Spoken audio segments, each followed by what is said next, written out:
over the past weekend, we had the Capcom Cup Group Draw stream and the EVO Awards. And, your boy, Brian F., was part of it. Not necessarily by choice, at least for the Capcom Cup Group Draw.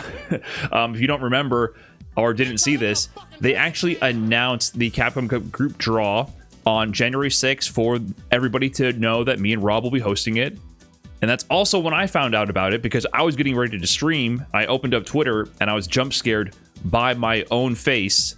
And I said, I know I'm getting old and forgetful, but I'm pretty sure this is the first time I'm hearing about any of this. So I double checked my emails. I hit up Rob and I said, yo, did we get hit up to do this? And somewhere along the lines of communication, it broke down a little bit and they leaked the script ahead of time. And turns out me and Rob would be hosting the Capcom Cup Group Draw event. We got picked for it. It worked out. We both agreed to do it. It'd be a good time. And things rolled on. And then the weekend of the Capcom Cup Group Draw came to fruition. And leading up to this, I got to see Rob. And the day of the group draw, here's where things get a little interesting. A little bit of foreshadowing. I do have some hidden stories of the Capcom Cup Group Draw. Okay, so you might want to stick around. So me and Rob, we get breakfast at the hotel together. We do the pre-show. We plan a little bit how the things are going to go. We talk to the team, get ready to go. We have our lunch together. We got some Uber Eats together, plotting how this is going to go down, how we're going to handle doing the gotcha machines, how we're going to handle doing the groups, who's going to handle what sections of the show, yada yada. Typical pre-show shenanigans to get comfy with the broadcast and the setup and all that. Leading up to the show, we're getting ready, we're getting mic'd up, we're counting down practically. It's a minute or two away from going live. Rob is saying, man, my stomach is killing me bad. And I was like, sheesh, you gonna be able to do this, man? And he's like, yeah, I got it, don't worry. But it hurts. Just know that. He took some tea to help settle his stomach. Was trying to power through. And not this story, yes. And then, we get the countdown. 5, 4, 3, 2, 1. You're live. And then Rob is, without a hitch, he's in it. He's in show mode. It's go time for Rob. I am one half of No Neutral Hollywood, RobTV, and I am joined here with none other than White Chocolate, Brian F. What's going on with you, bro? I was wondering. So, any fears I had of Rob not being able to handle the show, considering, he wasn't feeling his best at that moment, they were dispelled. And instead, I was filled with my usual worry about what the hell is Rob going to say next. So, my new anxiety of Rob not being able to do the show right before we're about to go live were immediately dispelled and replaced with my usual anxiety of what the hell is this man going to say at any second. So, it went smooth. Things were going good. We didn't plan the outfits, by the way. We happened to sort of match, which I think it actually looked great. No, the matching outfits were not intentional whatsoever. I'm not sure if Rob tailored his outfit. I showed him what I was going to wear, but I think it worked really well for this. We both matched the vibe. So I think it looked really good, actually. Completely coincidental. In fact, they told us to bring spare outfits to the studio. And I brought literally just my whole suitcase. And Rob was like, they probably told that for me because I usually end up showing up with some shit with logos all over it. He had a bunch of Dragon Ball Z t-shirts that had Goku and Frieza plastered all over it. So I never wear stuff with logos on it. So I think anything I would wear would be fine. But I think they tell that for Rob because Rob always ends up showing up with some shit where it's like, well, we can't show that brand on the official Capcom Fighter stream. So anyways, it worked out. So if you don't know how the show went down, it was a lot of fun. Basically, they had all these gotcha machines in the back, fitting the theme of Capcom Cup 11 being in Japan. And we were going to draw the names from each one of these seeding regions out of the gotcha machine to fill up the groups. So they had this group template set up, which is very confusing at first if you're just glancing at it, but it actually makes sense. We drew literally in order 1, 2. In Group A, we started with the seeding region of EMEA, Europe, Middle East, and Africa. And so they have 1, 2 in Group A, then 3, 4 in Group C, and so on and so forth. And the reason they did that kind of split is because there was something called the redraw rule, which they added to this season, where if 2 players from the same tournament series or tournament, if 2 players who qualified from the same tournament series or tournament were pulled into the same group, you would actually put one of the names back and draw again to prevent a situation of having players who qualify from the same place play each other, right? So for example, EMEA, Big Bird and Angry Bird both qualified via the Middle East World Warrior. If they both got pulled into Group A, the second player would be put aside and we'd draw someone else to prevent them from playing each other. So it just prevents a little bit of like having two people from the same region play each other. Or like if you both won, if it was Nephew and Shuto or Tokido and Lashar, they both got top 1 and 2. Tokido and Lashar got 1 and 2 at CPT Japan. If they both got pulled into Group A via the offline here, they would be separated. So just a little bit of something to prevent like super whack groupings to occur.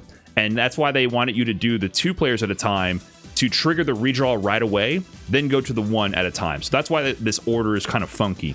But it makes sense once you get into it. And here's the actual seeding regions. So they broke the players up into these like mega regions, and they were separated in the groups like that to also minimize the amount of people from the same competitive region from playing each other. So we got to it. We're drawing names.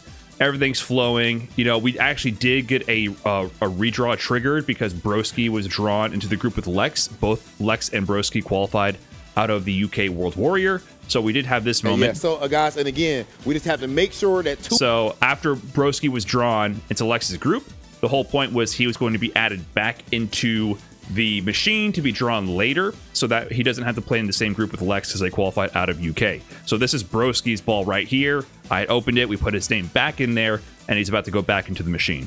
Have to make sure that 2 people from the same tournament series do not end up playing each other. So right now we're just going to set him right here to the side and draw another name, and then we'll reinsert him. Okay. He's out of the cup. I'm sorry. Yeah, he's out. He's DQ, bro. We lost your name. It's over. I don't know what the audio desync is going on right there, but yeah, unfortunately we lost Broski's ball. So the redraw rule was triggered, but he rolled off the table. So Broski. Sorry, we're going to have only 47 people in the cup. Now, we're just trolling. We got the ball back. He got put back into the mix. But Rob really had it out for Broski, man. Well, that's it. As you guys can see, right? God damn. Broski, I'm sorry. Doing you, man. You're sorry. out. Broski, I'm sorry. Broski, twice Broski's name almost got completely pulled out of the Capcom Cup Group Drawing. He had that redraw rule happen, and Rob was just trying so hard to get his ball out of there. He did not want Broski to get added to the Capcom Cup. I know his stream is watching this right now. I'm sorry, Broski. I didn't give you no bad luck. Listen, we're supposed to be subtle when we rig Capcom Cup, Rob. So I'm putting Broski right here back into the joint. Yeah, so to also emphasize the randomness with the gacha machines, and you know, everyone's name is on a little capsule in this. We had Mothership in our ear, like telling us, like, "Hey, shake the machine, shake the machine." So we weren't rigging Capcom Cup. I mean, I wish we could. I wish we could collude with somebody and try to give them a favorable path and then split the million. I would love to be able to collude, get in on the split with this, but they actually made a system where we couldn't control it. So it really was random. We had no control of who got pulled up where. So we were just saying basically, hey, if a group of death forms, like, don't blame us. Not our problem. And fortunately, I think overall, it went pretty well, right? Like, the way the groups were split up. We'll get into this later. I'll go through this with IDOM live, and we'll make our predictions. But overall, the groups are far more balanced than last year. So it was a lot of fun doing the group drawing because we didn't have to pretend. Rob and Ringe, they had to kind of like pretend the groups were good. The groups last year were very whack in comparison, to be quite honest, in the sense that it was just so uneven. And Group of Death last year, Group F, was so absurd. And of course, towards the end, we had the drama of it was only Nephew and Lashar left as we went to the last 2 spots, which were the offline for Group F and then the offline for Group G, the last 2 spots that were to be drawn. And when it came to Group F, somehow Lashar's name got drawn again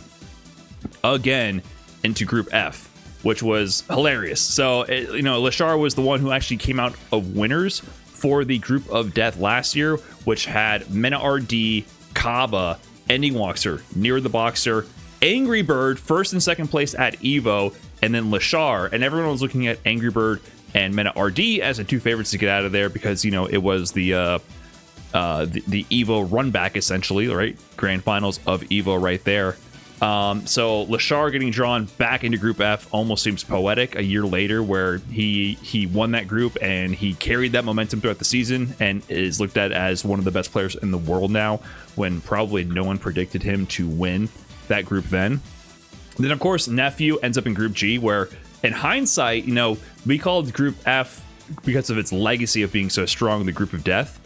Group G, in my opinion, is more stacked. Looking at it later, Juicy Joe, Kills You, Shanghai, Kaba, Knuckle Do, Nephew. And yeah, so this was pretty brutal for Nephew. Nephew was the last player drawn.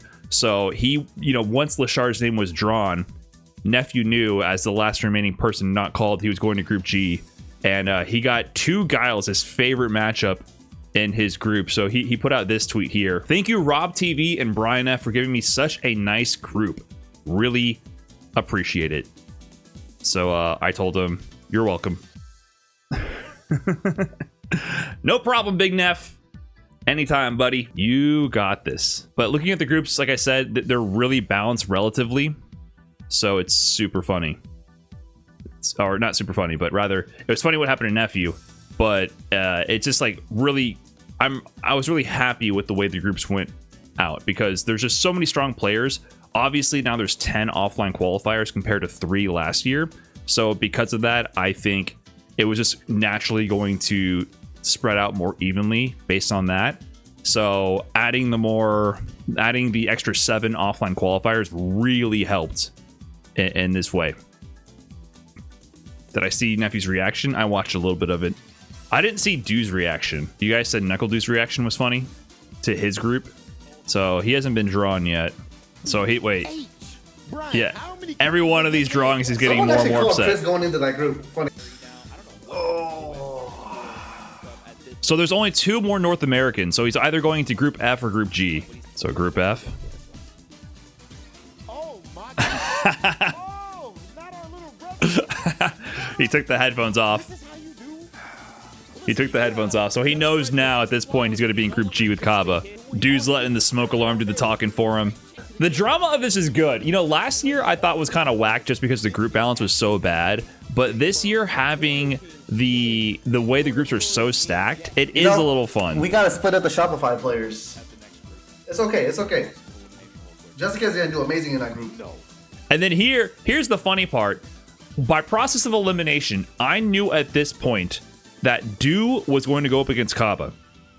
I knew this for a fact by just looking at, you know, we have the monitor feed.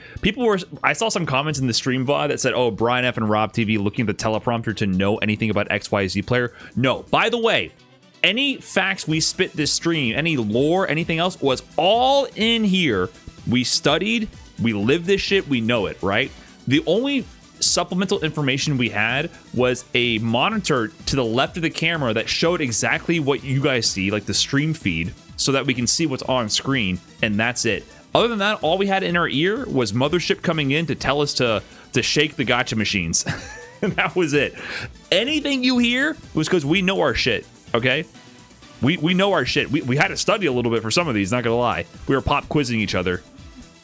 We were for some of these were some deep cuts. So anyways, when it came down to Kaba, I knew Dew was about to get drawn. So I'm teeing up for Rob because Rob loves the Kaba Knuckle Dew beef, right? We were literally even talking about this, how funny it was, the money match thing. We were talking about this the morning of and the night before.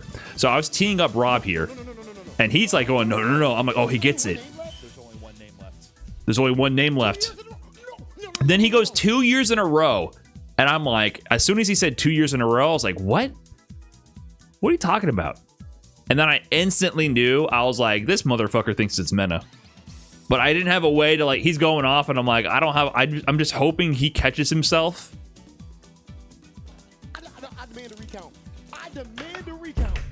Ladies and gentlemen, do you know what this means? 2 years in a row. I was like, he'll figure it out as he goes. Brian, this was you. Oh, my God. Let's go, baby. Yes. Okay. You should be excited for this one. This is exciting. I'm tripping. Knuckle Dew dang. Yeah, I'm tripping. He was like, what? Who is the best guy? There you go. Let's go. That's the group I wanted. Yes. I'm gonna challenge myself. Ladies and gentlemen, Kaba and Knuckle Dew. Yes. Let's go. Shanghai. And Shanghai. I feel like there's beef all throughout this group. This is nuts. There's history all over the place. there's Knuckle about to to Kaba, be. Shanghai kills you, Juicy Joe. Fuck, put men in group G, bro. Fuck it.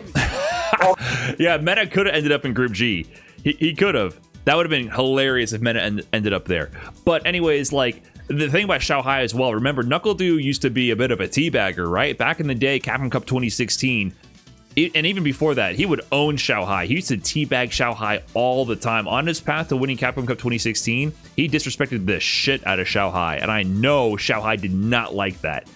Maybe they squashed it since then, but in 2016 Capcom Cup, NuckleDu disrespected Xiao Hai, and Xiao Hai is now back in form in Street Fighter 6. So there's ancient history there between Du and Xiao Hai. Maybe they squashed it, but you never know. That shit bowls back up. Who knows? Xiao Hai was already old news at the time, and he had to prove himself at Esports World Cup that he could still win as the old man. And NuckleDu was the young buck at that time compared to Xiao Hai even back in 2016, right? So there's a lot of history throughout that group, so that's super exciting. But yeah, overall, group stages, the pick was good. But this is where things get interesting. So we wrap up the group stages. Everything's good. We're chilling after. And, you know, after the stream is done, me and Rob are feeling good about it. It was a good time. I think we had a lot of fun. It sounded like the chat was having fun. So we were really happy about how this turned out. We thought it was a good show. After all this, Rob was like, you know what? My stomach's still hurting. And I said, oh, man, I completely forgot that your stomach was hurting this whole time because you handled the show so well, right? You could not tell during that whole show that was like his flu game, right? That's what Rob was saying. He was like, man, that was my flu game. You know, my stomach's hurting. I got a stomach ache. That shit was painful. But I powered through, got it done. We put on a good show. And I was like, hell yeah, my man. Good stuff. I would have bitched out. I would have been like, I can't do it. My tummy hurts. And he did the whole thing, right? He led the way. He was hosting. I was just along for the ride. And he did his thing. Anyways, we pack up. We're calling the Uber. We're talking. We're getting ready to head back to the hotel.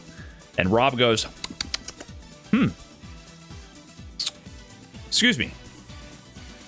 And then he goes to open the door. And I'm thinking, oh, okay. All right. Our Uber's here. And he goes, opens the door. He gets the door to the front of the studio, 45 degrees open, gets one leg out, bends down to 45 degrees, and projectile vomits with more pressure, more velocity than I had ever seen ever. The volume of liquid and the rate of force of that exiting his body was more than I thought to be humanly possible. It was like a scene out of The Exorcist. If he was not bent at that 45-degree angle, if he was aiming straight ahead, his vomit would have cleared at least 25 feet. He could have gone wall to wall. You know what I mean? I was like, what is happening? And he bends over, and as it's going, I'm like, oh shit. And he's like half outside, half inside. His phone falls into the splash zone, rather, because there's a lot of blowback. Because the water pressure, the vomit pressure is insane. And I'm like, man, our Uber's on there. I reach into the splash zone and I grab the phone and I throw it out back into the hall away from that. His charger falls in there too. I grab the charger, get it out of there. And then I'm like, oh, fuck. I reached into the splash zone. I got into the splash zone. I got that shit out of there. I was like, oh, fuck. And then Rob gets up. He gets down the stairs and he's just letting it rip right there. He got out of the doorway and it just keeps going. And I was like, I'll be right back. And then I go inside and I'm like, hey, guys. Rob's like projectile vomiting everywhere. Do you got any towels or anything? And they're like, oh, shit. So the crew comes out, we let Rob get it out of his system. They start cleaning up, and eventually he's going. It slows down. They get him some water, and he's like, whoa, that was crazy. He's back. He's like back already. And, I'm seeing what he released from his system. It was mostly liquid, but there was a bit of that lettuce from that sandwich we had. And then I was like, you feeling better, Rob? He's like, yeah, I'm good to go. I was like, I was like, why don't we wait like 15 minutes? The night was over. I was like, why don't we wait like 10, 15 minutes? Let's chill for a bit. because I don't want us to get into the car, get in the Uber, and then, you know, shit hits the fan, maybe literally. So we waited out, and it's okay. And I'm like, you know, I know you feel good right now, but if this is what I think it is, if this is food poisoning, that comes in waves. And he's like, oh, I don't know. I've never had food poisoning before. And I've had food poisoning before. I've had it twice in my life. And both times, I thought I was going to die. I mean, it was bad. I thought about calling the ambulance. Like, it was bad. Especially the first time. The first time I had it, I was on the floor shivering. Things coming out both ends. It was bad. And I was like, you might be in for a long night. But anyways, we get going. And we get to the Uber. He's lasted so far. We get to the hotel. He cleans up. We have separate rooms. And then I text him like an hour later. And I was like, how you doing, man? And he's like, you were right. It's coming in waves. And I was like, you got food poisoning. And Rob was in for a long night. He was in for a long night. And then I think about it. Me and Rob had breakfast together at the hotel. We had lunch together at the studio. We had bought the same sandwich. I eated some sub from this place called like Ghost Sandwiches. We had the same type of sandwich from the same place. And I think, did I just win the coin flip? I was paranoid. I was like, wait a minute. I was paranoid. But I slept the whole night away. I dodged it. But I literally think it was a 50-50 on that. I'm starting to I don't know which, because like it was very quick after he ate that sandwich, right? It was a little too close, because I almost think it was the breakfast at the hotel. But literally, I think I dodged the 50-50, and he was up all night. You know, the next morning, I got him some bananas, I got him some whatever, and you know, after all that, he didn't sleep at all because he was sick all night. You know, nastiness going on. And we had to go to the studio and film something else. We filmed something else that same day in a couple hours. And he got up, showered off, no food in his system. We filmed something for 3 hours straight after that. Yet to be released. And he did all that. So Rob's a fucking G. The day after I had food poisoning, like a whole night like that, I slept the entire time. I laid around. I didn't do a fucking thing. But you would never be able to tell. So that was Rob's fucking flu game. And then he went on to do the Evo Awards the next day. Like, incredible. But I can't believe that I dodged a 50-50. And anyone who watched that stream doesn't know that not 15 minutes after that stream turned off, Rob puked harder than I've ever seen any human puke ever in my entire life. So that was incredible. Because if that was me, if I had landed on the bad side of that 50-50, Rob, you would have saw Rob alone on that show. 100%. There's no chance. There is no chance. So that was crazy. That was crazy. So big ups to Rob on that one.